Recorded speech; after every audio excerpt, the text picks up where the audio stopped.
My family told, if you want money from us, you come work for us. Right?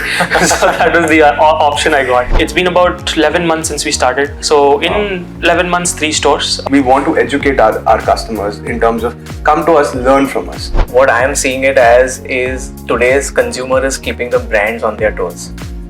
Like, is that true? It's purely marketing. How did you get those challenging first few customers? I was very sure I didn't want to do business in my family. Our first set of customers was network of mine, families, and franchise investors. Like, how do you find an A team? How do you build an A team? Culture is very, very important in a startup. I think before you actually start talking to people, what you need to go down and do with your teams is create an entire persona of your existing customers and what are they like, create that. Like, so there's this concept by Russell Brunson. It's hook, story, offer. What are your current challenges that you're facing? Location.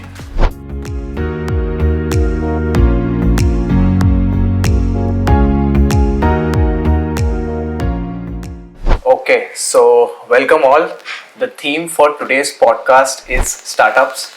So we have some very special guests today with us, Prapanj and Hrishit.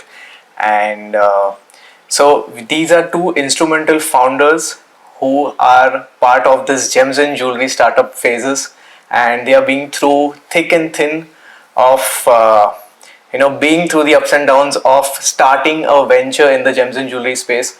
So let's hear it out from them, and let's go with Prapanj first. Sure. So introduce yourself, your startup, and what space are you specifically looking into? Sure. So my name is Prapanj. I'm a 24-year-old founder. Started off REIA Diamonds. That's the name of my brand. When I was 23, and we run a lab-grown diamond exclusive jewelry brand. Currently operating out of 3 cities and 3 stores. But looking at building an omni-channel brand with a lot of presence online and multiple offline stores as well. Currently, like, our major focus is everyday wear jewelry and engagement rings. We don't get into anything else other than these two. This is our major focus. We're still figuring out if we need to pivot, if the designs work for us, if this is our niche, do we need to look at something else. It's been about 11 months since we started, so we're closing on our 1-year anniversary right now. So in 11 months, 3 stores, and what to say, a lot of learnings too. So this is something very, very interesting. 11 months, 3 stores. Yeah. The traditional jewelry businesses can't even imagine to, think of something like that. Absolutely, yeah. So what is your model like? So 100-year-old brand, they've only been in 1 store, and now we were able to do 3 stores in the last 11 months. So I'd say the major reason is our model, which we've kind of it was a risk that we took. So we started off in a franchisee based business model with our very first store. So we didn't have a proof of concept, right? Like, we didn't have a store that was doing well, we didn't have a brand that was built, none of those things.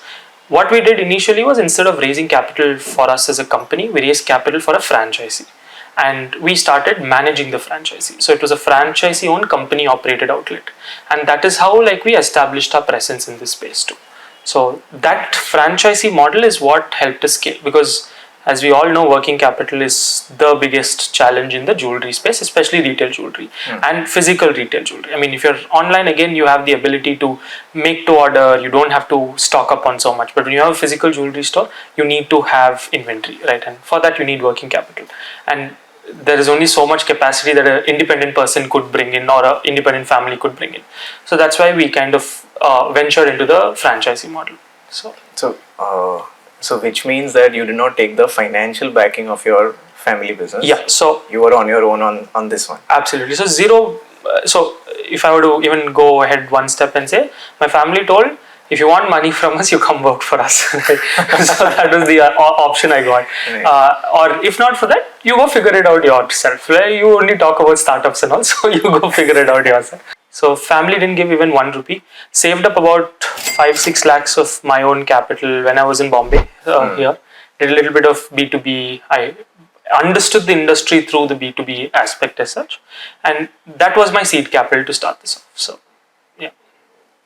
What about you, Hrishit? So I'm the founder of RishParikh.com. We are a direct-to-consumer brand.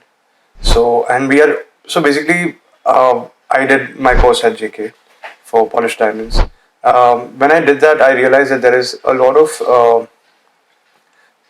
there's a gap in the market wherein the consumer isn't educated. Like what we learned as grads, what we understood, and what our parents were buying, or what my peers were buying, or what my friends were buying, or what their mothers or parents were buying. A lot of them don't really have an exact idea of what they're buying. Many a times when you go to a traditional jeweler, when you go to a retail jeweler, very big jeweler, right? But you only get one or two clarities of diamonds. Either they've heard VVS or they're giving you VSSI mix. So when I got into the industry, what I realized is, the diamonds are being mined at, say, point A by company A. Then it's sold to company B. Then they cut, polish it. Then it gets sold to company C. Company C gives it to company D, who's the manufacturer of the jewelry. Then company D gives it to company E, who's the wholesaler of the jewelry. And then E gives it to the F, who's the retailer. And then, is your client. So how many overheads? And then the retailer is adding. So by the time that diamond, which was mined, let's say in Canada or let's say in Russia or wherever, by the time it comes to you, it has gone through so many hands and so many overheads on top of it, even in lab grown. So we are one brand, we are doing both. We give you the option of choosing natural or lab grown diamonds for the same SKU. That's where we are unique. But at the same time, we also give our customers to take an option to choose between different colors and clarities of diamonds as well. Even the gold. Sometimes, you want to buy the beautiful necklace that you see, but you cannot afford it because, the jeweler just has it in VVS EF. So and that too in natural. So that's 22 lakh rupees. How does someone who's doing a good job, there was a video which went viral the other day that Noida mein hum kabhi ghar khareed hi nahi payenge because it's so expensive, right? Luxury needs to be expensive, but at the same time it also needs to be attainable. Like if you save enough or if you work hard for it, you need to be able to attain it. It can't reach a point where it is not attainable at all. So we are trying to figure out our niche in that space wherein there is luxury at the same time. If someone works hard enough, they can get it. That's why the same thing is offered in lab grown at a lower quality also. Sometimes what also happens, we want to educate our customers in terms of come to us, learn from us. We are there to tell you what color clarity goes with what. Like it's just not when you just say VVS khareed liya, acha khareeda. No, you buy a better color. Even if you buy a VVS mix or you buy one step lower, a better diamond. So since we are a custom jewelry retailer, we have that bandwidth of going out there and bringing the better diamond for you at a lower cost. So that's our niche and that's what we are trying to do. So before we get into the luxury aspect and being attainable, I think that I have a lot to say about that. But before we get into that, I just noted that we have a very good mix out here. One is somebody who is into a niche, that is retailing into lab-grown diamond jewelry, and you are doing kind of both, and trying to excel at a lot of things together. And like Not really. not really, you found your niche, but in a more wider So way. what we kind of noticed when we started off is that most lab grown diamond exclusive jewelry brands that came up had words also very similar or Exactly. mimicking True. the lab grown diamond, something related, Exactly, and like exactly. you know what I'm talking about, right? So that is something we didn't do, and I'll tell you why also very well. Now we call ourselves a lab grown diamond jewelry brand just because of the fact that our inventory in our store is lab grown diamonds. Right, we have not taken the green propaganda. Nowhere do we tell that we are diamonds that are better than natural diamonds. You can go through our socials. Right.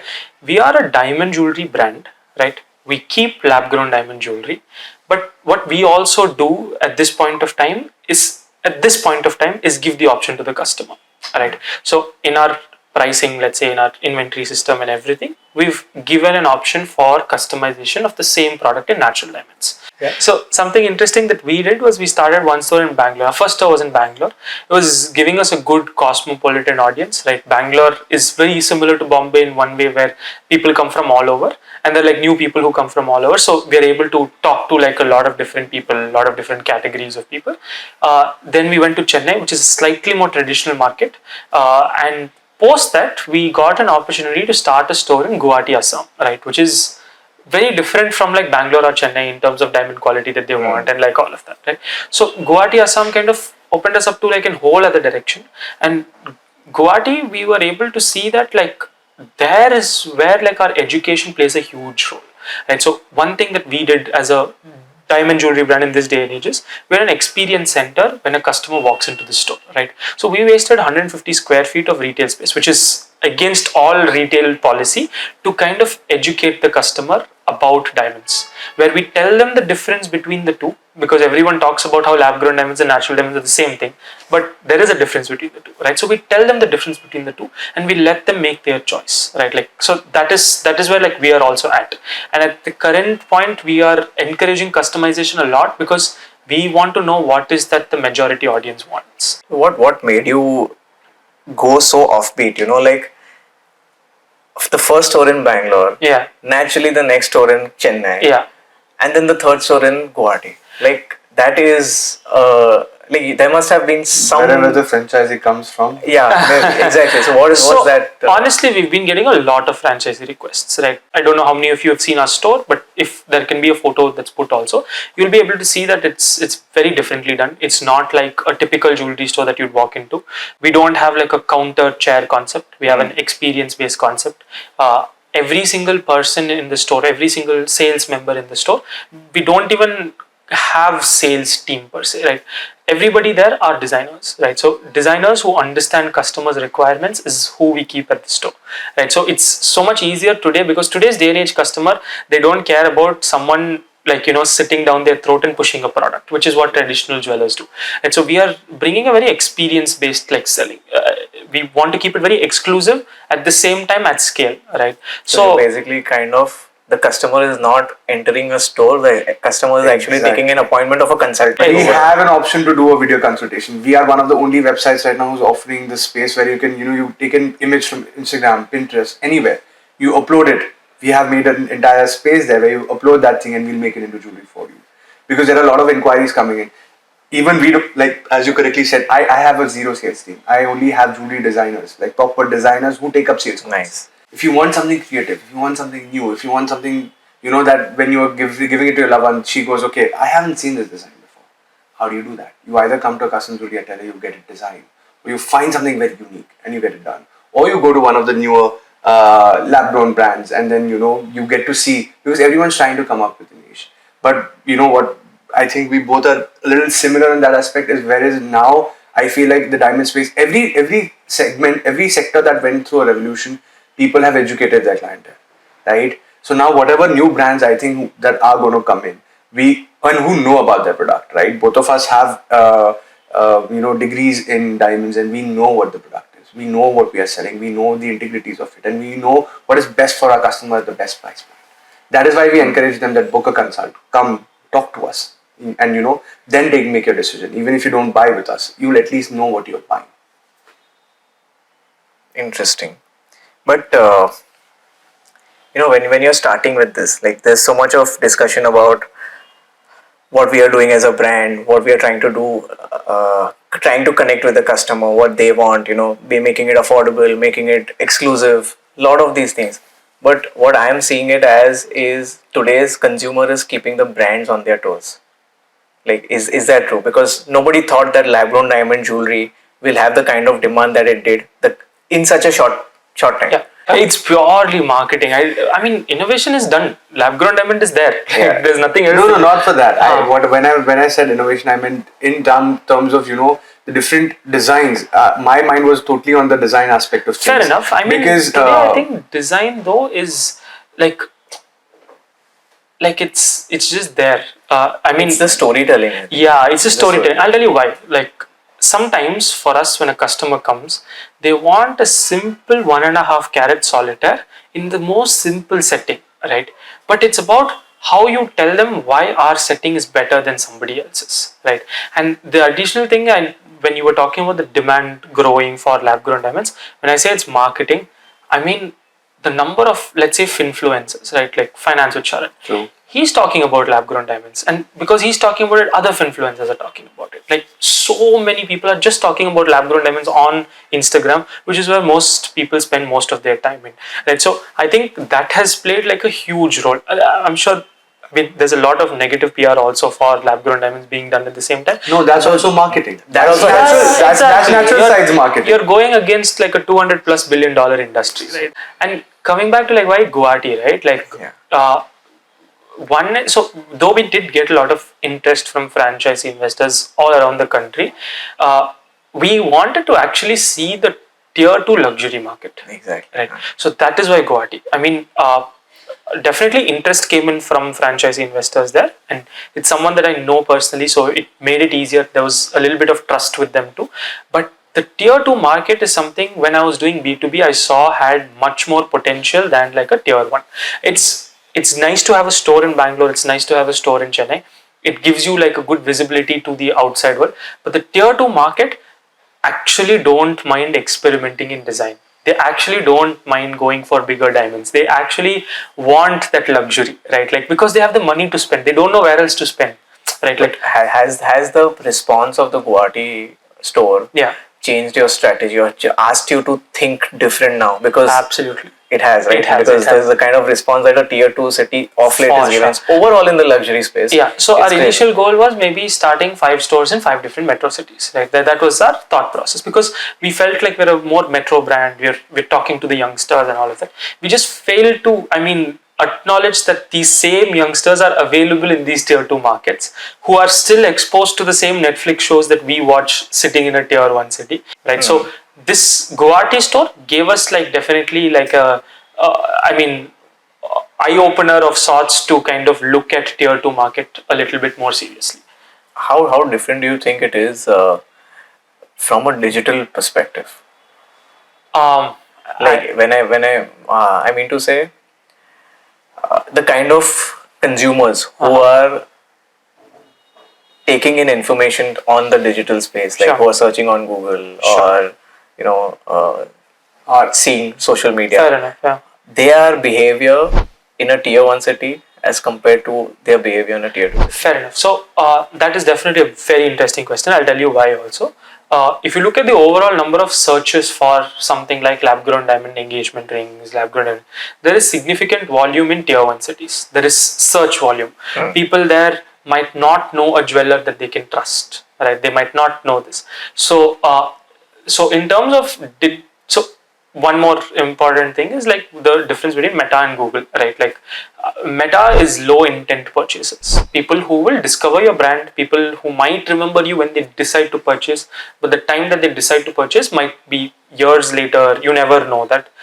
But when someone's searching for lab grown diamonds on Google, their intent to high, purchase yeah. is much higher. So it's as simple as that. And when we're looking at the overall search volume in these different tier cities or sorts, definitely Guwahati has much lower search volume than like Bangalore does. But the walk-ins have been very consistent from day one because of our franchisee partners in Guwahati. Right, they have a good foothold in that particular city. The network. Good network. So that makes a. So that is something that we're looking forward to, right? Like if you're looking at tier 2 city, we don't want to enter it by ourselves. We don't want to enter it with an investor from another city, maybe into that particular city. We want to enter it with someone in that particular city who wants to take up like a, franchisee, let's say, or a partnership, let's say. That's a good take in actually. So my experience has been that when we get inquiries, when we run Meta ads or any other ads on any other platform, and before the website launched, right, we used to take up inquiries, and we still do on directly to WhatsApp. So and that's where we connected with our customers. And when that happened, what we realized is people from tier 2 cities were okay, this is what I like. This is my budget. What can you offer? And then when you explain to them, they're ready to buy it. When will it get delivered? Very simple and straightforward. The fast end decisions. Yeah, faster decisions. True. Tier 1 cities, sometimes they're comparing multiple things. Oh, I know someone. Oh, I've heard of this. Oh, I have seen this. How are you better? So the conversation is much more longer. So our experience with tier 2 has also been very, very pleasant. As it's just because we are an online only brand, it's about exposure for us more than the other things. I think even when you speak about intent, I think that is something which brands miss out most of the times. They usually are hiring some agency or the other who's doing some marketing. They do Google, they do Meta, but the intent and the velocity of those campaigns are very similar. Like the brands and the brand owners or the startups who are into the space need to really understand that Google is very, very different. Meta is very, very different. And Meta, you have to think from a branding, from an awareness point of view, bring them down to the nurturing stage, and then try to. So I have a slightly different take on that, but very similar for tier 1 cities. What you said is on point for tier 1 cities. Tier 2 cities, Meta works a lot. While tier 2 city, it is easier to penetrate in terms of branding, awareness, nurturing. It also attracts a lot of spam crowd who may not be interested. I disagree with that, sir. Yeah. I think tier 1 city has a lot more spam, bots, etc. in comparison to tier 2 cities. Like in my personal experience with these two, I mean, maybe the sample size is also too small, but tier 2 city the lead per lead intent is that is always there because conversion is higher because the intent is higher. Exactly. No, so they are not snooping around. They want to buy. Yeah. But spam, sir, comes from tier 1 also, and it comes from tier 2 also. Like the ratio of spam, and this is actually a large data size that I have studied. And what happens is your cost per lead reduces overall in terms of your optimization. Once you're optimizing, that is why you're able to bring down your cost per lead. But in the long run, as you start a campaign, generally, it takes time for it to deliver because you're understanding on the go. Sure, performance marketing might be, but what we've noticed is most followers of ours in Guwahati, right? When we put up posts, just put the location as Guwahati and performance marketing, most people who reach out on Meta have a higher intent to purchase, and we've actually sold a lot more on Meta in our Guwahati store in comparison to our Bangalore store. That is organic. Organic plus performance, both, right? Like I'd say a Bangalore store, for that matter, the Meta leads that we get, which is similar campaigns optimized for a tier 1 city. I mean, the campaign structure is also a little more different. At that point of time, we're still seeing that like Bangalore, there's a lot more spam, a lot more inquiries, but most of it is spam. What are your thoughts on capital deployment? Like how do you get the funds? Do you think a bootstrapped business is better, or do you think getting an investor on board is better? What have you guys done, and what are you intending to do? I'll take it. Our idea from day one has always been profitability. It has never been scale. We are happy selling 100 SKUs rather than selling 10,000 SKUs and not being profitable. We want to sell 100 SKUs and be profitable. That's always been since day one. We've been bootstrapped since day one. We always have we will go look for funding at some point in time, but we wanted to have that entire structure ready, the entire platform ready for us to go and tell an investor that, hey, your money's safe. We are just looking for growth capital. We are not looking to experiment. We've done that with our own money, right? This is a completely bootstrap out of my own pocket. Like I have been working for the past decade, saving up. I put whatever. Then I've obviously, I've borrowed heavily from my family. So I've been lucky in that aspect that I got that support. But majority of the funding came from the fam. We've put in our own money. Now, so whatever errors were to be made, whatever, if there were any errors, obviously it's a new business. You are going to, figure out what works, what doesn't work, how it's going to go. We want to do all of that. If we do go for funding, we will go for funding at a point where we are like, okay, everything is set. I'm just going to use this as growth capital. And this is your exit strategy. Because at the end of my heart, like, I don't want to be one of those founders that, I have raised so much capital, and then what is the exit to my investors? I don't know. No. So, and I'm very comfortable where we are. We are getting organic growth. We are going on a slowly side because we are 8 months old. Eight also maybe more. It's June, 8 months old. The website just launched a week or 2 weeks ago. So we took time to build that up. We took time to build that up in detail to a point. We didn't want to do anything half. We didn't want our store to look half. We didn't want to do anything. We did the entire research. We did our offline sales. We still do offline sales as well. You have an option to come to our office and sit with our designers and talk it through. Typical customized. Completely customized, yes. But the good thing is that if you go and look at any other jewelry brand, they deliver within 10 to 15 days, even if they are stocking. Say as and when you reach a stage where you want funding and you said you want growth capital. Where would you deploy that growth capital? Depending on that stage where I am at, it would probably be depending on that. I don't want to spend capital wherein I need to dead stock anything. We've always been very clear that we customization is the key. That's what we offer to our customers. We might increase or decrease the number of clarities that we are offering depending on a lot of other feedbacks that we will that we are noting at the moment. So that is optimization. Yeah, but so that's what I'm saying. So I don't want to stop on that. My growth, it would just be getting more branding, more outreach, getting a probably an influencer on board or like celebrity on board, and then growing it through that. What is your take? So I think it's going to be a different one. It's slightly different. Yeah. I'm not against profitability or against non-profitability and just like burning money, right? But my goal is different, right? And what my goal is distribution. It's very clear, right? Like we want to create distribution, right? Whether we do it through an influencer, through a celebrity or not. Like we've been having this discussion, we've been trying to figure out what makes sense. Celebrities do make sense to a great extent in terms of like visibility, but today's day and age, I'm not sure if someone, just because Deepika Padukone is promoting something, I'm not sure if someone is going to put their money on it too. It's going to give us reach, again another sort of distribution. So that is the reason we would go for someone like a celebrity too. But at the end of the day, our goal is distribution. At least for now, our goal is distribution through an offline channel and then discovery through an online platform, right? So that is where we think jewelry will have its niche because of the Indian mentality, higher ticket value, right? Like jewelry as such, no matter what you do, the minute gold is involved, it is automatically becoming a decently ticket priced. So we want our initial discoverability to be online and our distribution to be offline, and that's what our goal is. I think, for example, Carrick Lane, Bluestone, they took time to figure out that this is what they need. Through them, we've learned, right? Like they realized that You learned too fast. They took a lot of time. They made things easy for you. So distribution is our goal. Working capital, we want to continue financing it through franchising itself. But if someone were to look at starting a new store right now, I would also be wary of like a franchisee based investment.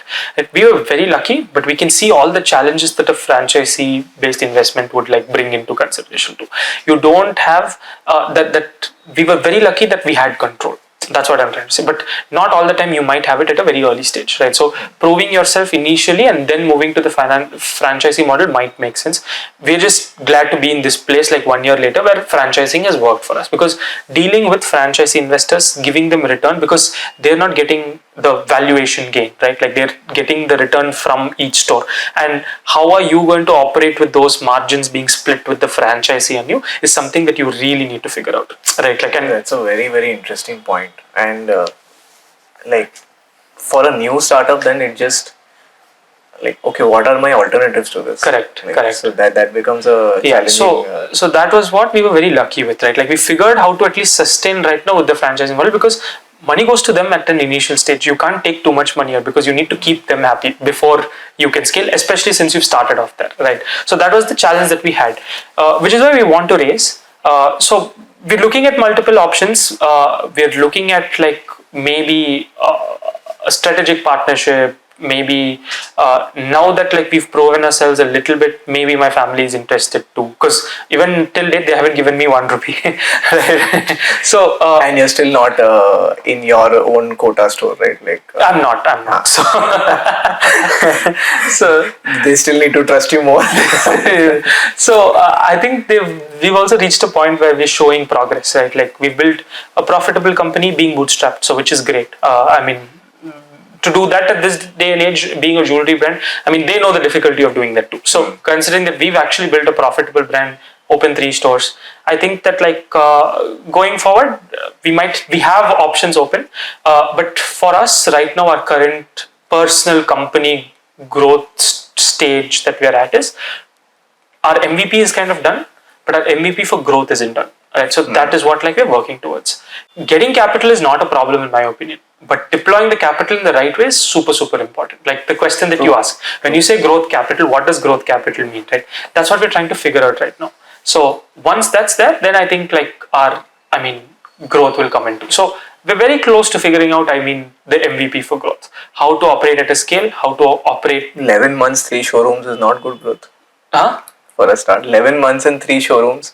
That's a good amount of validation, right? But we are looking at 300 stores, no? So, and at a much faster pace. Like, because we did 3 stores in 11 months, we know 300 stores is not a problem too. So, if you're doing 300 stores in 5 years, right? Like, if that's the goal that we need to have, that MVP is very different from 3 stores, right? So that's what like. But I think it's just that your pace will increase over time. You know, like your first year may be slow. Your second, with each passing year, I think the number of stores you will be able to add will be. We took 8 months to operate our first store, and within 3 months we stared 2 new stores. Right? Exactly. So we're in a much faster compounding effect. Yeah, compounding effect is there. So yeah, I'd say MVP for growth is what we're figuring out right now. So would you be looking at investors? Would you not be looking at investors? We would be, definitely. But what the investor brings to the table, honestly, we're looking at investments, but we're just, like I said, trying to figure this growth step out. Maybe from 3 to 10 is our next target, without an investor or with an angel round, maybe, because we haven't done an angel round yet. So we didn't put any money into our business in the initial. So 10 lakhs is nothing today, like honestly speaking, right? So we just need that seed capital to kind of get us going for the next couple of months until we hit this like MVP for growth. And then we are looking at raising our like first proper round of sorts. So until then, it's just going to be something that is going to help us sustain. It's not a growth capital, it's an angel round primarily. Interesting. Strategy is actually very different. It's not about opening stores, it's who you are opening store with. And they are the ones who are attracting the audience to your showroom. True. So if you just go about opening your own store without the help of somebody strong in the local front, then it's going to be very challenging. So that is how these guys are also operating. Now if you see a Carrot Lane or Bluestone store in an Indore or Bhopal and all, they've started opening up in all these places, or a Chandigarh, and you actually see strong footfalls. Okay. So they're not going empty. In fact, in tier 1 cities, I see a lot of competition for them, but these still they're killing it. They're doing it. Yeah. They're doing phenomenally. Customers in Bombay who are existing online e-commerce customers, right? And they could be from any brand. I just want to name a single brand and then be like, okay, iska customer hai, uska customer. Whatever customers are there. What we noticed or when we talked to them was, they're like, yes, the stores are there. But then even if I go to the store, many a times I have to pay in advance and then order the same thing to come to me or whatever. I can do that from the comfort of my home. If you crack the problem of having the right partner when you're starting a store, or even when it comes to the vendors that you are going after, I think that is where that solves a big problem. As you said, your manufacturing, your sourcing, if that is sorted, that solves a major problem. That's the key. That's the key, exactly. So how do you your customers if you don't have the right product? So it's a pain, to find the right find the right vendors, find the right manufacturers. It's a pain. So how did you guys figure it out? I think if you come to Bombay, nothing's a pain. Especially coming from South India and being exposed to Bombay market, right? You actively take a role in networking. True. Very true. So maybe people in Bombay don't see the value of Bombay, right? But when someone comes from outside, they're seeing the value. Like I'm seeing the value in Bombay. I still spend at least a week in a month in Bombay, right? I think, supply is there. It's the demand that's the problem in my opinion. I don't think supply is something anybody needs to worry about in case they're starting out too, right?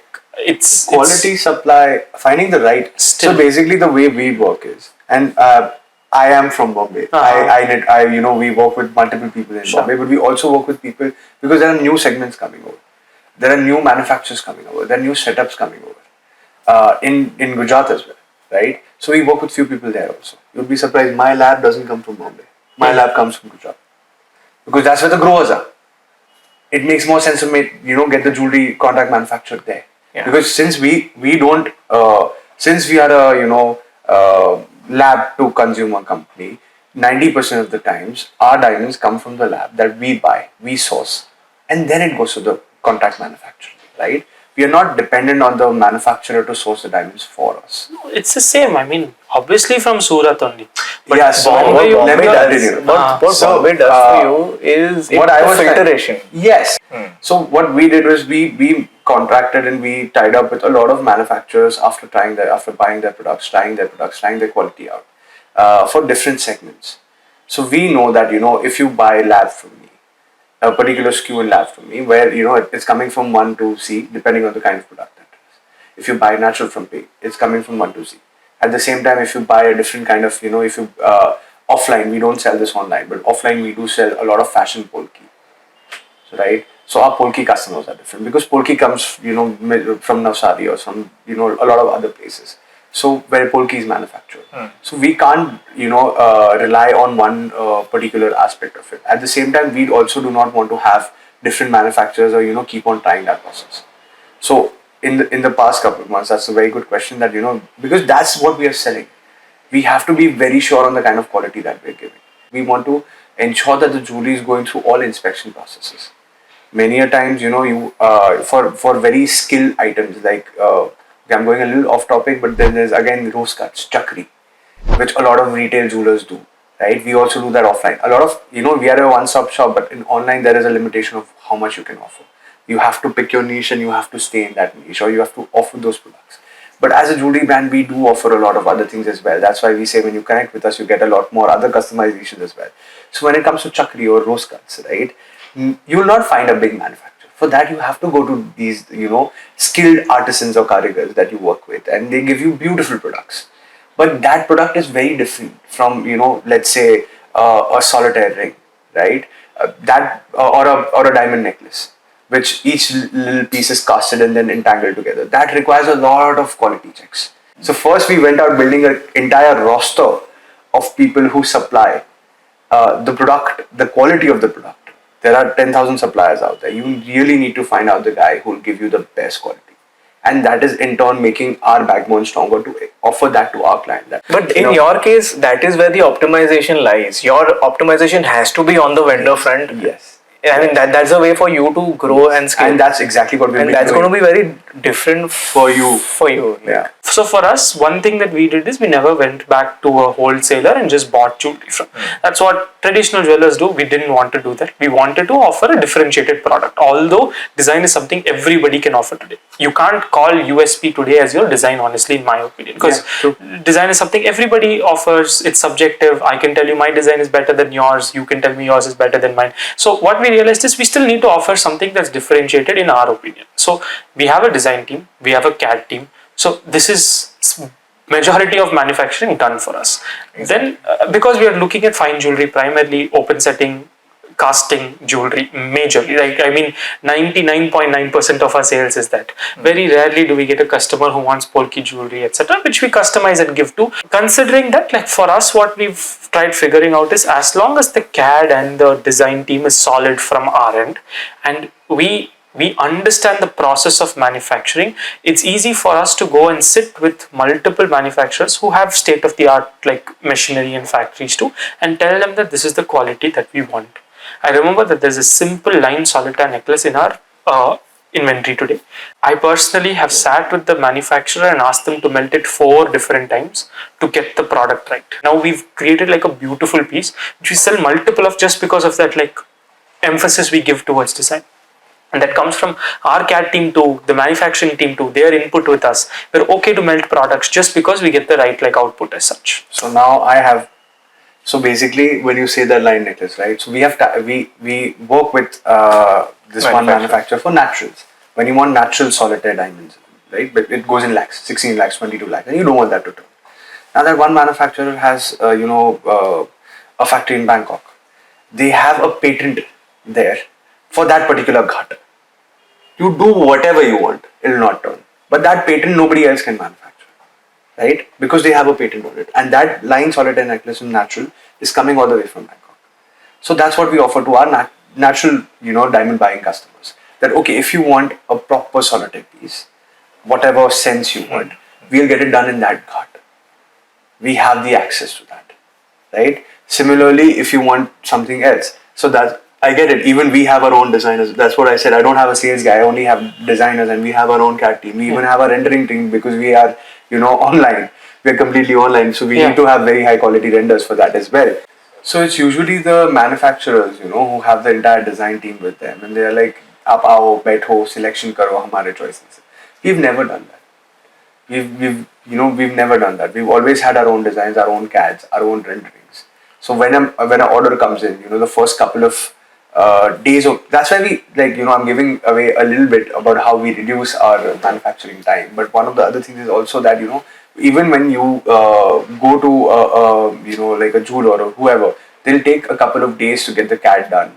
They'll take a couple of days to get the things done, and then they'll offer you something. We already have all of that ready.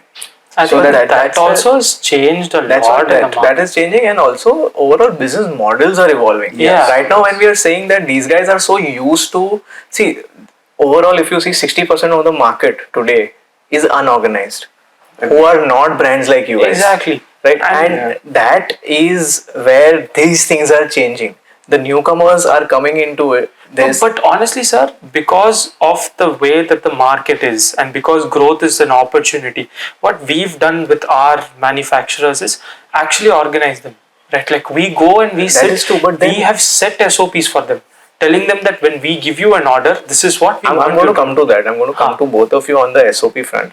But here, when you see that the number of retailer brands or D2C brands like you guys are still at a very nascent stage, the majority still those unorganized brands who are used to selection. We have apna design batao and you let us do it. So those guys are also so used to that system that they have designers, they have CAD designers. They're like, why are you doing this? So basically, we are obviously trying to compete with those traditional jewelers, right? We have to give quality either at par or if not better, right? Because after, let's say, like being 50 years in a traditional retail store, they have their quality at par. You can never say that, okay, that 50-year-old jeweler in your tier 2 city or a tier 1 city is giving you bad quality jewelry, which is not the case, right? So what now, how do you, so if you want to compete with that, if you want to give that quality from day one, but at the same time be cheap, at least to compete, because you have to have a lot of. If you want to compete with them, you have to do storytelling. You were talking about like 14-day delivery, right? Like custom made 14-day delivery. Yes.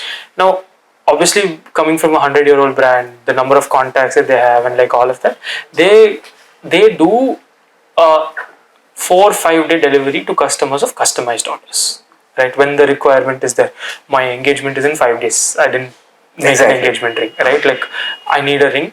We've made rings in 3 days, 4 days, and all of that in Kota. Yeah. But now our standard SOP is okay. Kota was able to do that because it's a single store. The demand is so much. They were doing this. Exactly. But now what we figured out at scale, at least when I say scale 3 stores, is that for the 3 stores, how do we do it in 5 days is something we figured out.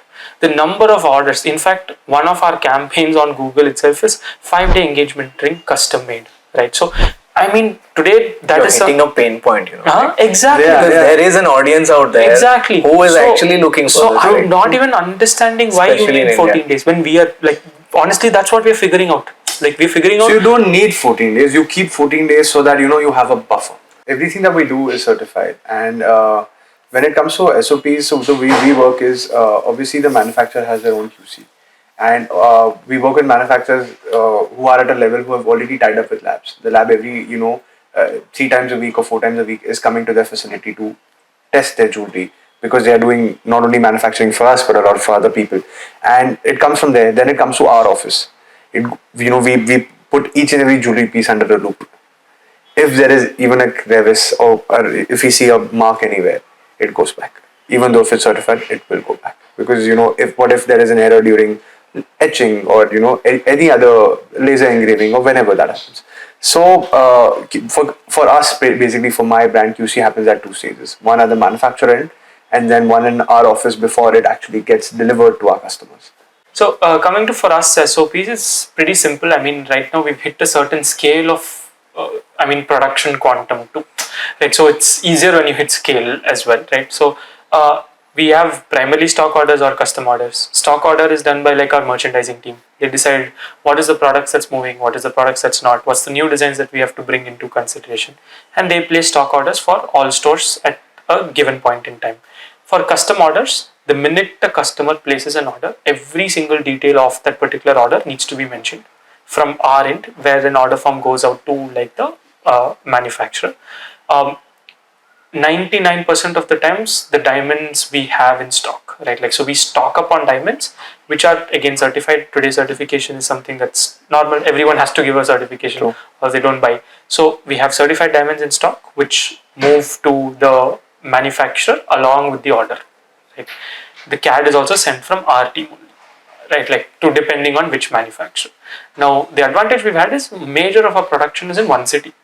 Major of our production right now at least is in Bombay, right? So we've hired one person in Bombay from our team who sits in the manufacturer's office. That is really important. Because we are getting so much quantity, they might as well sit there, they might as well do one level of QC.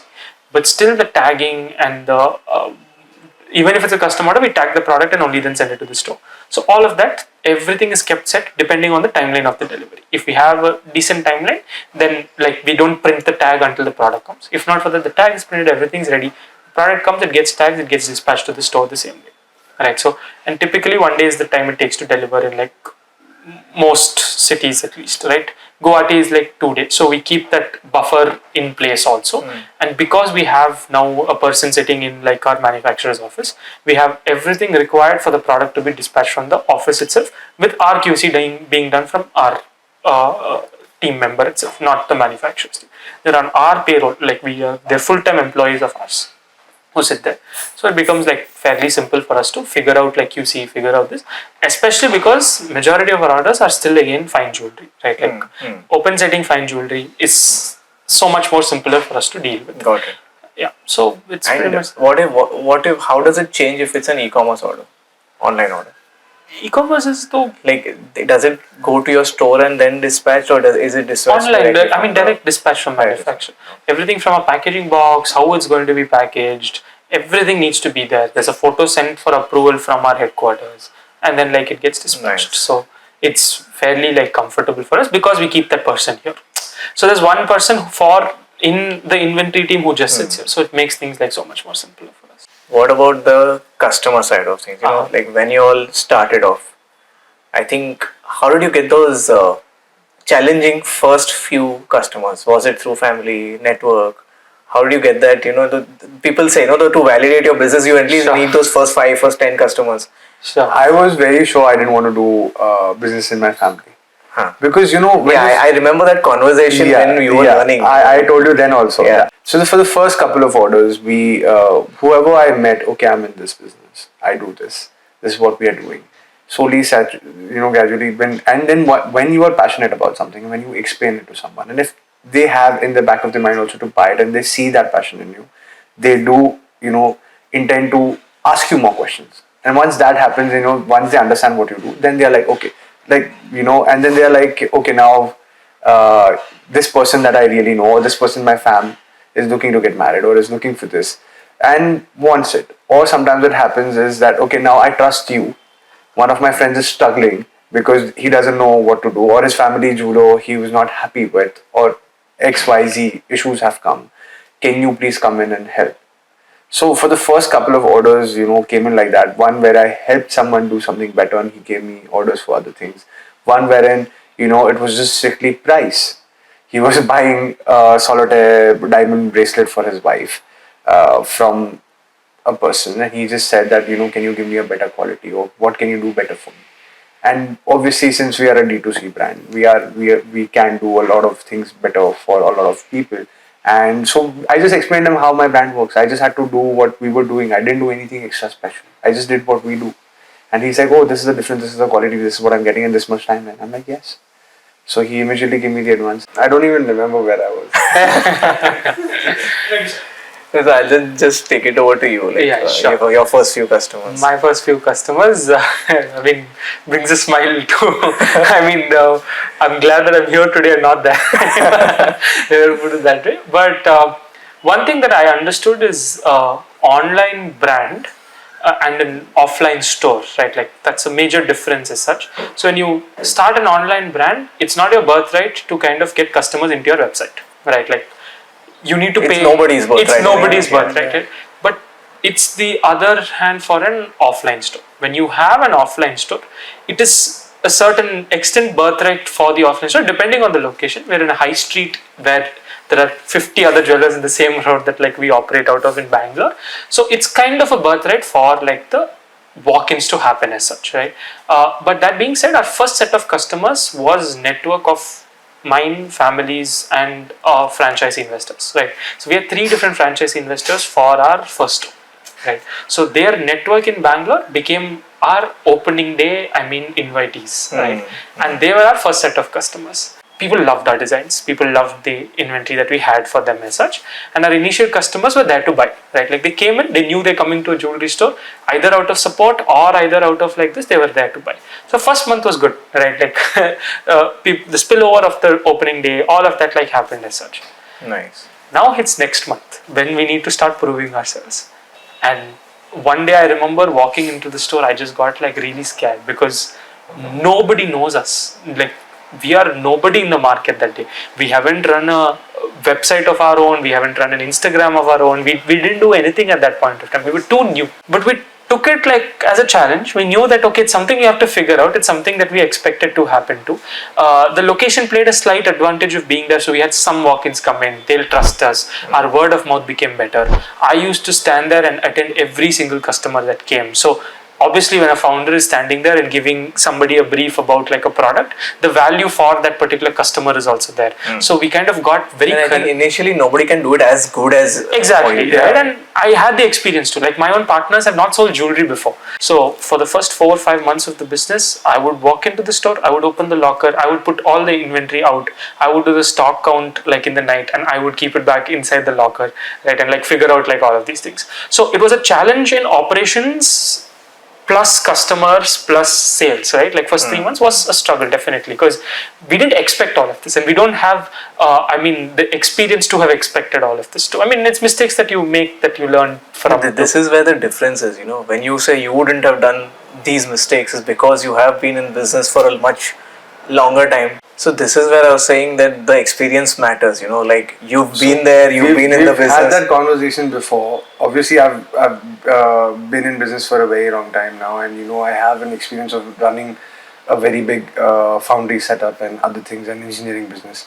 And like now I proudly say I have 4 degrees. The 4th being in diamonds. Nice. And plus jewelry manufacturing in a way is, castings, which my family has done for the past 3 decades. And I did that for a decade. So I know how castings are made. I know what are the processes involved. But castings in a separate industry, right? Castings in the steel industry, but you're just using a different logic. Right. The entire process is the same. The melting, the heat treatment, everything. When he says porosities, I get it. There have been times where I've told my manufacturers do this. But that is where I think overall almost most traditional businesses are missing is because they don't have systems in place. Yeah.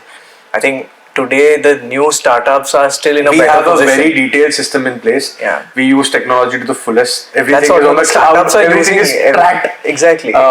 We even got, so basically when we did our website, it was heavily coded. Like we have an entire system in the backend that does a lot of tracking and that does the entire pricing integration. You've set up your website using Shopify? Shopify.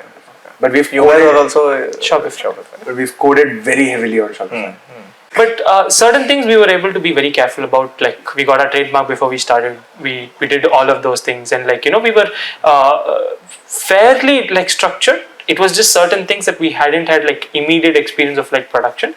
But I think in another way speaking, slightly different perspective for me is I think I'm a much better problem solver, right? And I'm a much better spontaneous decision maker. Yeah. I like speed. I want to reach goals much faster. So for me, the perspective was that I'll learn, I'll figure it out. I'll make mistakes, but it'll be very quick corrections. So that's why in 6 months, it changed completely. I feel like all successful startup founders are great problem solvers. Yeah, because that is the middle name of a startup founder. No, that's the attitude that not everybody has. I think based on my experience, I have seen people who are always on the go, not in terms of spontaneity, but in terms of anxiety. I can't take these problems that I can see from first, so they are going to do those things immediately. They're going to solve those problems immediately. They both solve problem solvers, Yeah. but their nature is different. Like literally, you two are those examples. Like one guy is spontaneous, but problem solver. You are a little bit on the terms of, no, I need it planned, and I will solve these problems before they actually hit me. So that's because that's experience. Like you've seen horror stories of startups failing, like humongous startups failing, right? Why? Because they've somewhere down the line they've lost track of money outflow. It's simple, money coming in and money going out. One has to be bigger than the other, otherwise you're not going to sustain. People don't give enough importance to cash flow. I think Yeah. that's where. So that's where you have to be a little conservative. One important learning for me, I mean, I'm happy to put this on the record too. I'm naming another brand here, but I got an opportunity to meet Mithun Sacheti, right, Carrot Lane founder, and that changed everything for us, right? Like 6 months into the business, we got an opportunity to meet him, and 3 of us spent a couple of hours with him, just brainstormed about the business. This was after he had sold his stake to Tata, but it was not like anything advisory per se. Like he was just talking to us about business as such, and that one meeting about how he built Carrot Lane kind of changed the perspective for us. I mean, though they are a big competitor in terms of direct target market, right? Like their audience is who we want to capture to. Massive respect for what they've built. Right? Not just meeting him is also just the brand value that it has outside today. It's not just that one particular meeting. So his one big takeaway was don't spend money which you can't track. If your store is in that area or if your office is in that area, right? For me, for example, Andheri West, there are a lot of jewelers. But I had this one big screen that I pass every day, which keeps on changing. And that screen is probably viewed by, when they are looking for advertisements, they say that, okay, 100,000 eyeballs in a day or something. So that is. But I'll tell you one more perspective into this. No, but one thing. So I'll give you one example also, and I'll tell you something about this screen also. Screen, again, very difficult to track, but something what Jaipur Jewels has done. Like Sarika Naita, I think both of them, I think. So yeah, Sarika Naita of Jaipur Jewels, they are owning the brand, and Jaipur Jewels, it's I think Nepean Road, very huge brand. Okay, at least in Mumbai and Varanasi and multiple locations, and they have this hoarding at the corner of Breach Candy Nepean Road place, and they have this for years. Okay, now today the entire South Bombay would know who Jaipur Jewels is just because of that hoarding. So that kind of branding, agreed, it worked, but I feel it worked at that point of time. Correct. Like I'll tell you, Kota, from day one, like in 1996 when we moved into a new location, my dad decided to change all the no parking boards in Coimbatore with the Kota brand. Right, and that time nobody was doing it. My dad was the first one to introduce that in Coimbatore as such. Till date, those Kota hoardings are still available, which still brings us brand value. Right, like you can still see those same Kota hoarding. It's just below the no parking board. That's all. But in Coimbatore being a smaller city, it's easier to keep track of those things too. It's not as vast as it is in Bombay. So there it might work. We just touched upon two topics very subtly, which I'm very curious of. One is competition. Okay, we mentioned a few competitors. We are at this stage, how competitive are you? Do you track your competitors? Have you already listed them? Okay, these are the people who. Yes, we did that day one. Day one. I have a chart. Even I have a list. My staff knows about it. We have tracked what they're doing, where they're doing their ad spend. Before we even started ad spend, this 6 months back. Where ad spend, even if we did ad spend, we didn't have anything to show for it. Right? From that day, we know. So these are your competitors, or these are your aspirations? Competitors. One or two are aspirations. The others are competitors. Because I have 2 lists for myself. At least as a company, we keep looking at this and keep changing things too. We understand the customer that we're looking at targeting and who the customer goes to in the jewelry industry as an overall basis. There can be a Kushal's customer also that might eventually buy from us, a Carrot Lane customer that buy from us, a Zoya customer that can buy from us, right? For different purposes. So the jewelry industry as an overall, we track the locations of companies, not necessarily competitors, but we do have a separate tracking of our competitors and what they're doing. And today with Google Ads, I mean, you get to know who's bidding on what keywords. So you have an ads library for Meta also. Simply answering this, data is key. Any business, data is key. right? You have to track.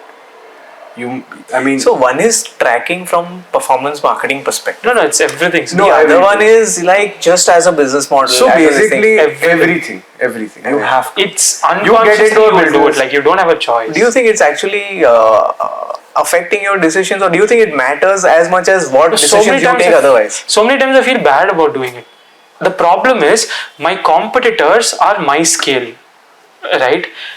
I don't know if they're doing it right. Just because they're doing it doesn't mean No, it's so right. I track pan. So basically, what in my particular scenario, I track the bigger ones also, and I track the smaller ones also. I take my perspective out of it. What they are doing is correct or wrong.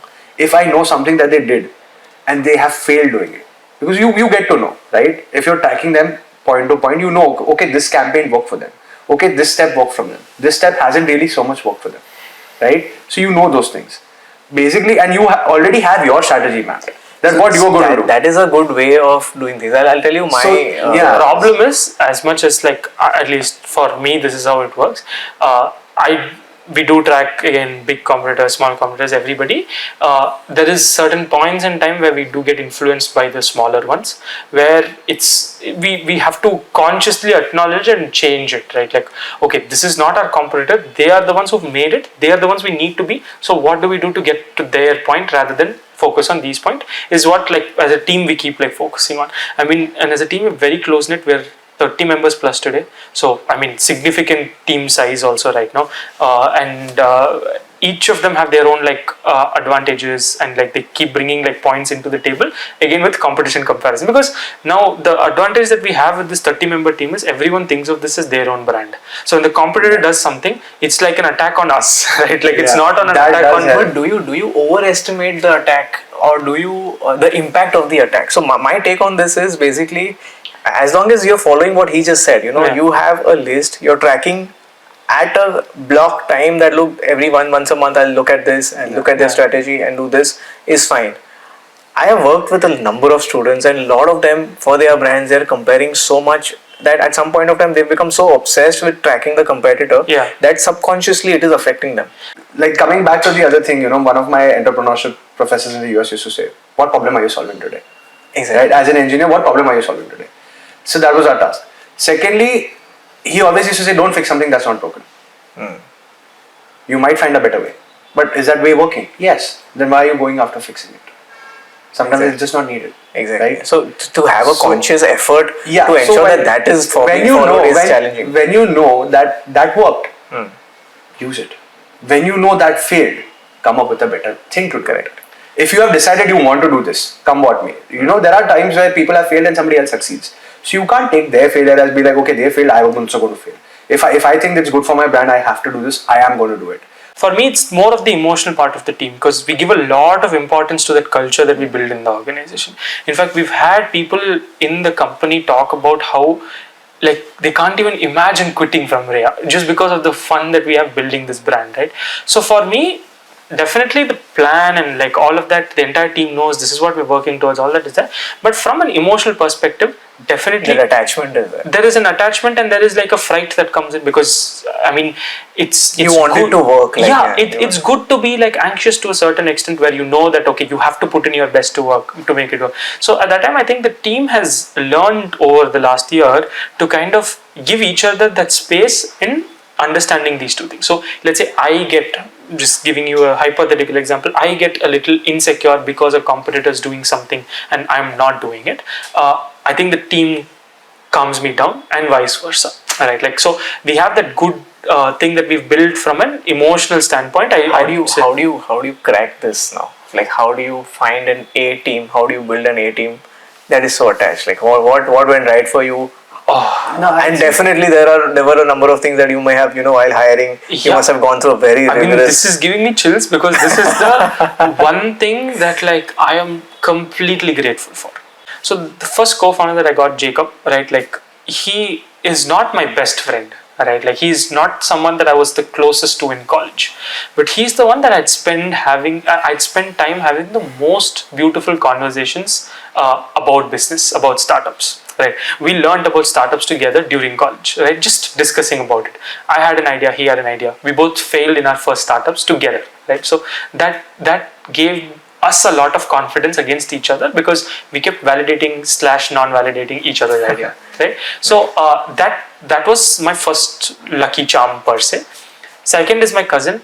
I mean, I grew up talking business with him, right? Like both of us come from business backgrounds, different industries, and Ashwant is his name. So the both of us put together, I mean, the three of us put together formed like a very good team, right? Like they both connected in like a way that I couldn't imagine, and then the three of us connected in a way that was good.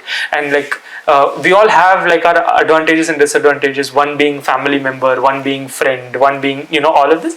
But I think that gelling of the three of us, first thing that worked, right? Second thing is with a little bit of basic marketing that we did initially, sir, we got a lot of like people reaching out to us, right, saying, "I want to work with you. I want to work with you. I want to work with you." That is luck. Which was just pure luck. I mean, we went paid agencies to hire people who didn't work out for us, who had experience, and then we hired this team of around 5-7 people right now who I can like immediately remember, and these 5-7 people reached out to us with absolutely sure luck. We also hired them. Like it was a bad time in the business at that point of time, like the slump that I was talking about first 2-3 months. I got a call. I was scared to even talk to someone who's saying I'm looking for a job, right? But I was just lucky enough to say that, you know what, come, let's just talk. And we met like a couple of other people, and like I think it just like stayed on from there. So once we hired, after a month, culture is very, very important in a startup. Like if you give the employees the comfort of feeling that they are home, this is your house, this is your brand, this is what you're building. If you instill that in them, it becomes one family. Like my team also, my team is much smaller than his. We are, very close knit group of people. But there's always a point, if one person is, not there, they'll pick it up without even me having to tell them to do it. If there's something wrong, sir, ये गलत हुआ है, ये अभी का अभी करना है, ये ऐसा करना है, this guy is doing that, अपन ये better करेंगे. That enthusiasm is always coming from them. Like how did you judge that these are the right people who have the right enthusiasm?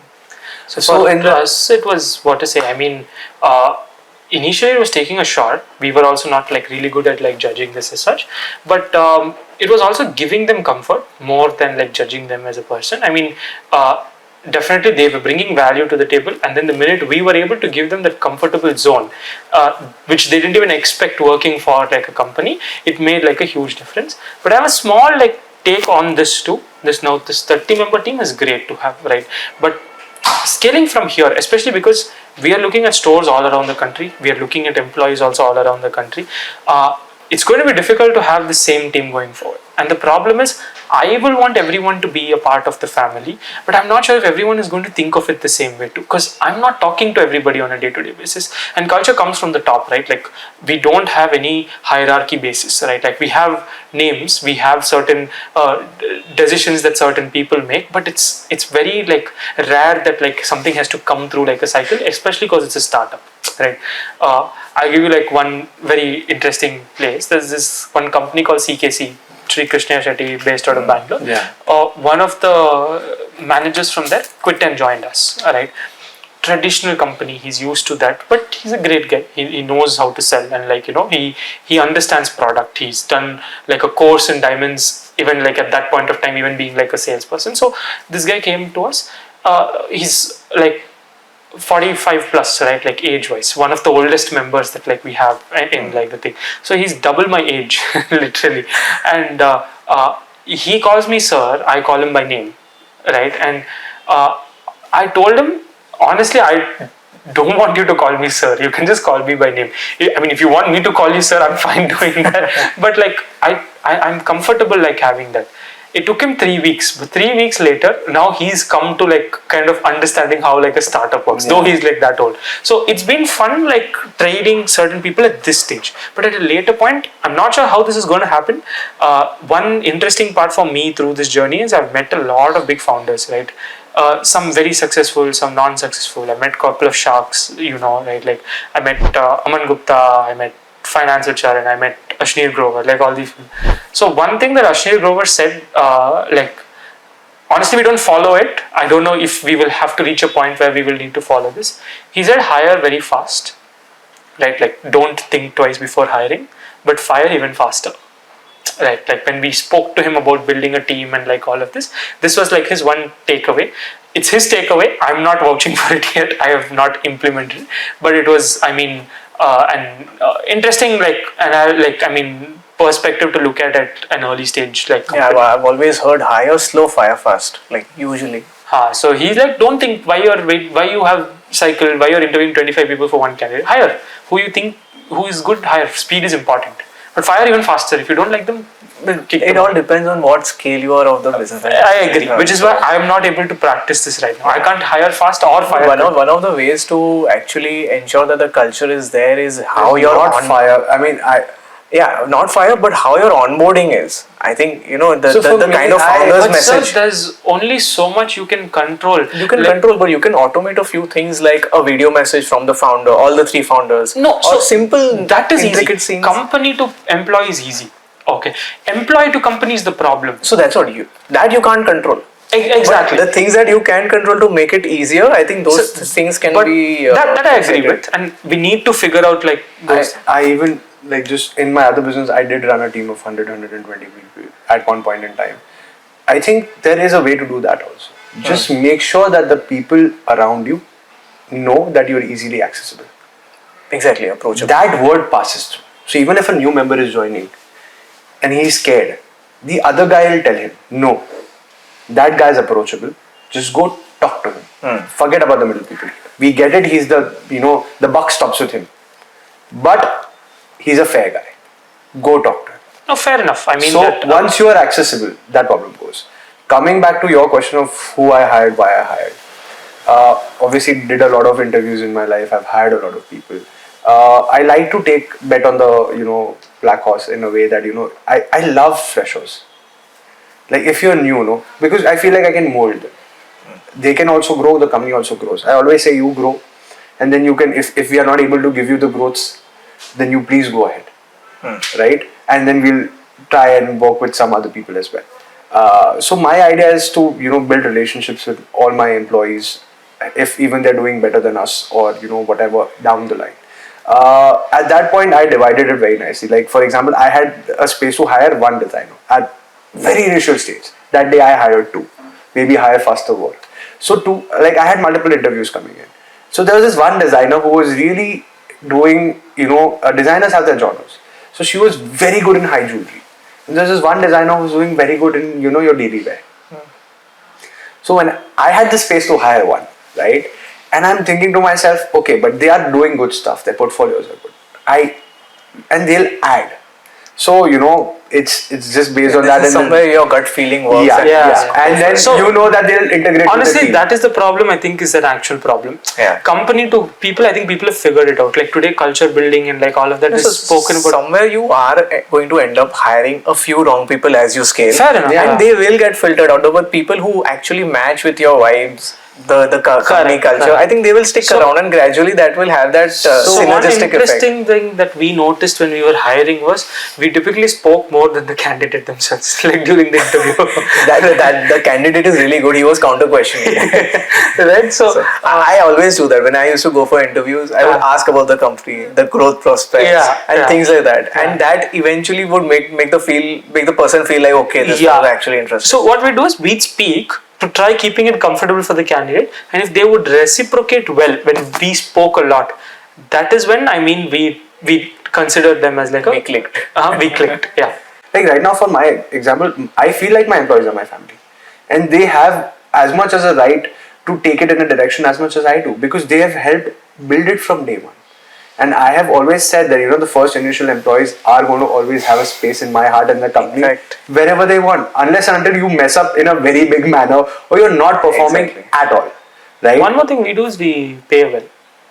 Our employees we pay very well. Like You have to pay above. I feel like that is a thing of today that if you want quality talent, you have to. You have to pay, yeah. And at some point of time, I think you guys will have already realized or will realize that in the long run, your operational efficiency and the people is going to matter way more than your production efficiency, your designs. Yeah.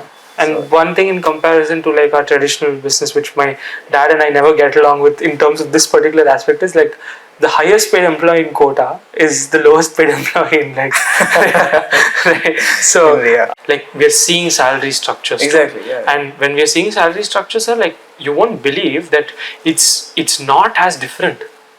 What they're expecting, a good employee in Coimbatore, what they're expecting is very similar to what they're expecting in Bangalore. Is, you won't believe, close to what they're expecting in Guwahati too, right? This situation has actually drastically changed post COVID.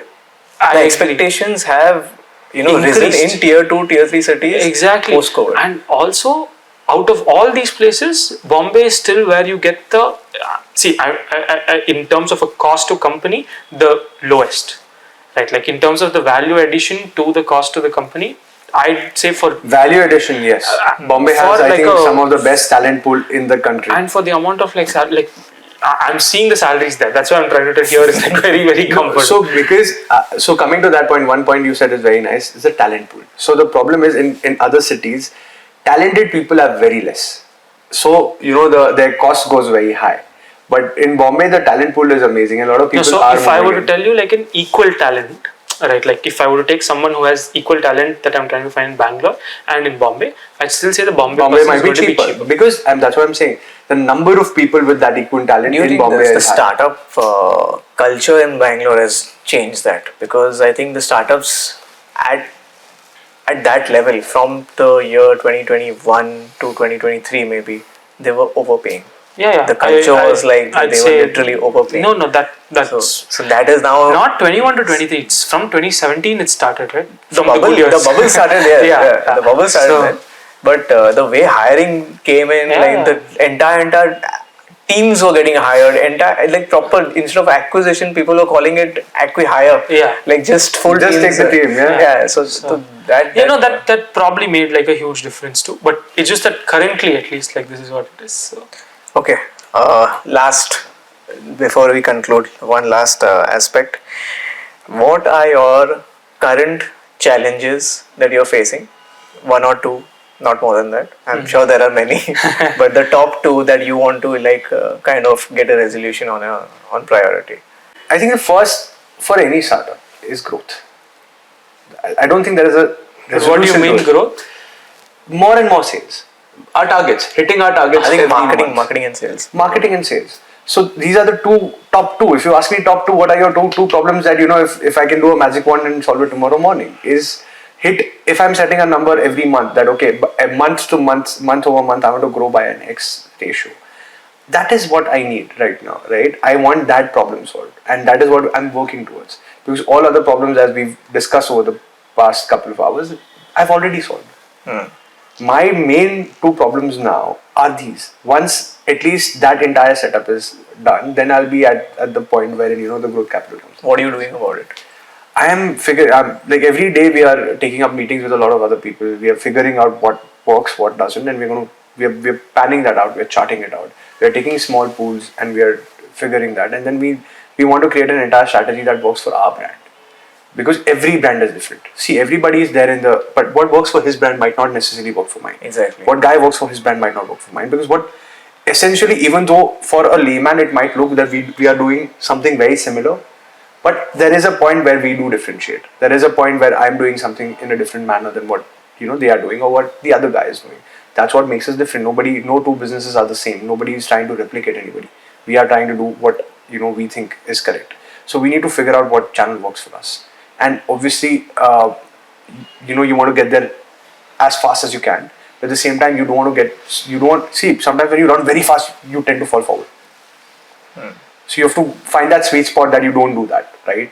So that's I think the biggest challenge at this particular point. Had you asked me this a couple of months before, I would have said, website, coding issues, the other things, finding the tie-ups with the vendors or sourcing the correct kind of product, because we want to give very, very unique or very different, like not designs, but very unique cuts, other things, I can go on and on about what different products we can offer. But obviously, all of that we did in the past couple of months. Right now, at this particular point, this is the thing.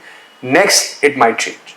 But if at this point you're asking me, it's how to optimize my marketing levels and how to optimize my sales.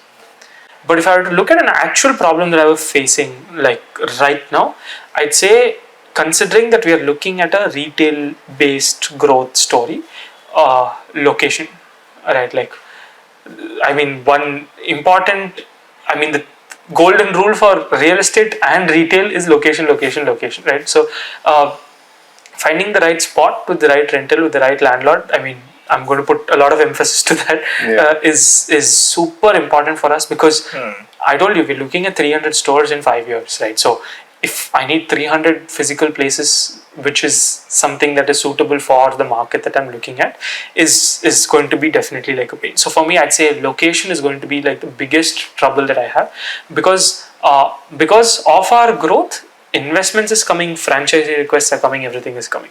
So now I think we're going with a slightly different approach for this location to kind of tackle this, which I don't have it completely in my head, so I don't want, I might not be able to put it out the right way. But yeah, for me, finding the right location for the next couple of stores for us is my biggest difficulty. Interesting. I think one thing about when it comes to growth and what you also mentioned, marketing aspect, marketing and sales. I think before you actually start talking to people, what you need to go down and do with your teams is create an entire persona of your existing customers and what are they like, create ICPs. that, like, so there's this concept by Russell Brunson, it's hook, story, offer, right? So before you reach that point of hook, story, offer, okay, you need to create an entire database of who your customers are, their personas, what are they into, what is their family background, So what is their disposable we income. do this one thing for a similar point itself, is every person in the company, if we wake them up at 1 o'clock in the morning and we ask them, what do you think your customer is doing, they need to be able to tell what do you think the customer is doing. Exactly. Right? Like, So once you have first you create a list of that, then you figure out where are they, where are these kind of people, your existing customers, how did you find them, where are they, where are more of these people. Many answers are surprising. Sometimes you come to know that, okay, they are not spending time on Instagram, they are more WhatsApp kind of people. Sure. So you need to nurture them through those kind of campaigns, those kind of optimizations. So email marketing. Email marketing rarely there, but for a good cohort, it is a very good marketing. Just the It is notification surprisingly on your good. phone. Yeah, it is surprisingly good sometimes.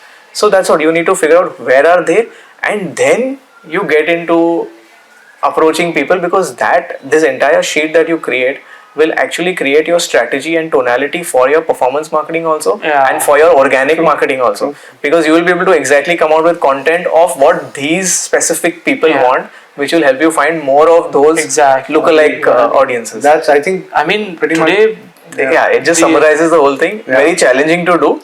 Yeah. In fact, I'll share one sheet we've just recently made to help all our students do this. Yeah, I think we keep noticing, we call, like, I mean, to simply put it, follow the customer home, right? Like, understand them completely. So I'd say, yeah, for us, we're already a customer first brand, like, no matter what for everybody, but we take it very, very actively as such to keep that customer valuable and understand from them what they require. So you need to know your customer more than they know themselves. Exactly. In short, like, so. And that is how these platforms help you, right? Google, Meta, because they know it. Yeah. You're leveraging on that information, and also you need, creating the hook. Yes. One point I'll add here, as founders, we generally do understand. It has happened multiple times when our customers come to me, when we are at the design stage, and they send me, okay, I like so many things. I'm like, no, you don't like so many things, you just like this one. And they're like, how did you know? I have those messages in my WhatsApp that, but the tougher part here would be teaching that to your. So that's what you need, systems. That is where that process comes, and you have to document every aspect of what you are doing. Your brain has to get transferred into a process, into a system. That is how eventually the scale will come. At some point of time, you have to realize that you cannot get stretched into every aspect, even if it's a little bit of time. Even if it's a little bit of time in merchandising, even if it's a little bit of time in purchasing, even if it's a little bit of time on marketing, sales. Maybe marketing and sales, you will end up spending most of your time, and strategy. But eventually, it's supposed to be strategy and people. Correct. And the last goal is that you have to have the chain hardcore ready. execution. I mean, Sam Altman makes this very famous statement saying that you as a founder would think that there would be a time where you just go discuss strategy, have some meetings, and like get done. But as a founder, like at the end of the day, execution is everything. Like you need to be there at the forefront to execute it. Obviously, with your line of command, with everyone being able to take decisions, but you will be the driving force for execution. Nobody else is going to be. And you will be, and your curiosity. I think one of the most like you guys, both of you guys are so different when I talk to you all. And the most common thing that I found was the curiosity. Like even when you all were learning at JK, Sure. and the kind of questions that would ask would be so random and from such different angles. I think that curiosity is what is like inbuilt in a founder, in that entrepreneurial So very, mindset. it's a quote I've read somewhere else also. The buck stops here.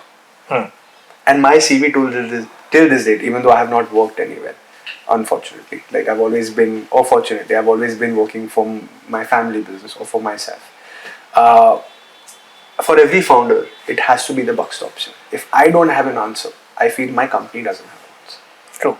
I cannot, even if I hire someone who's 20 years more experienced than I am, but I cannot rely on him or her to have the answer to my problems. It's my company, my baby at the end of the day, my name is on the line. I have to be the person who has, if needed, work 18 hours a day and figure it out and then pass it on. Those systems have to come from me, those cultures has to come from me. Absolutely. The perseverance, the ethos, the meticulousness, everything has to come from me. I am the leader of the group. If I don't do it, then there has to come a point wherein if I have investors, they'll be like, buddy, we need a different leader. So you don't want that, right? You have to have everything figured out. You are the guy people come to when they cannot resolve a problem. True. It's just that.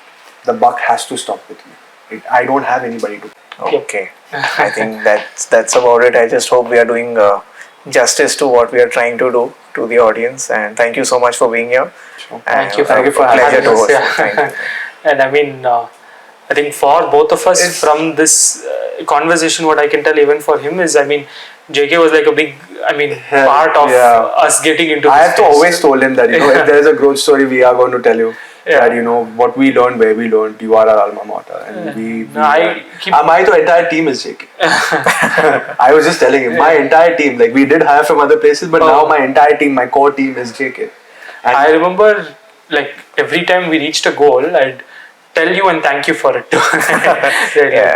No, but I think it just the kind of mentality, the mindset is there. I think I keep saying that, right? Like 80% is mindset. You guys are really into that. It's a very strong mindset to grow and to build a good For business. sure. I think that's bound to happen. And enabling that is also a part of it, which like you are playing, right? Yeah. Like, I mean, I would have never expected to have the conversations we had from a Diamond Institute, right? Yeah. Like that's the last thought that I'm having, that we're going to have startup conversation business. Naman sir's a chartered accountant. That's something that I got to know like once I joined and like once we started having those conversations.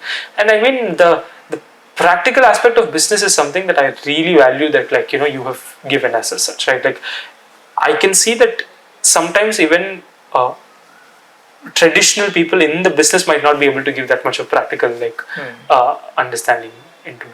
So Sure, I'm glad. I'm super glad. yeah. And even like to this day, when needed, I do call him up. Yeah. I'm stuck. Yeah. Do you have like an advice or something or the other? And usually he does give me a way out, or like he just mentions something that then my mind works that okay, something here can be done and I can get something out. So yeah, have a good time. Same. I really enjoyed it. even I did. Good experience.